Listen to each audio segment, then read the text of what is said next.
Si ça continue, on va avoir un problème avec l'intelligence artificielle, c'est qu'elle risque de devenir folle. Parce que vous le savez, l'IA, pour fonctionner, elle s'est entraînée sur des connaissances, du savoir-faire, et du savoir-faire essentiellement humain. Elle a déjà aspiré quasiment tout ce qui est disponible sur Internet, et ça va continuer un jour ou l'autre, elle aura ingurgité tout le savoir disponible sur Terre.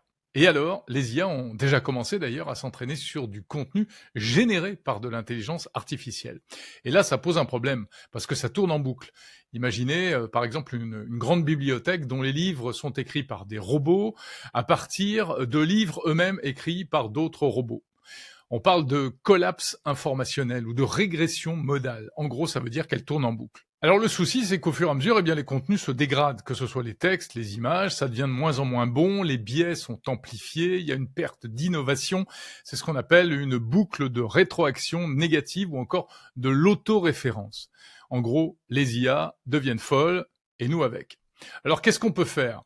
Eh bien, tout d'abord, ne pas tout déléguer à l'intelligence artificielle et continuer à faire des choses avec son propre cerveau.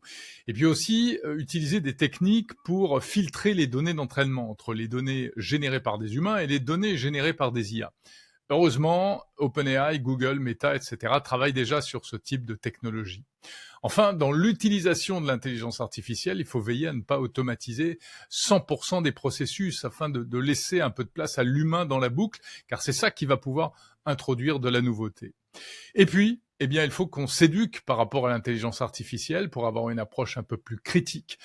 En gros, pas question de se priver, bien entendu, de l'intelligence artificielle, mais il va falloir faire attention à ne pas trop lui lâcher la bride par facilité, parce que sinon, on va carrément perdre le contrôle.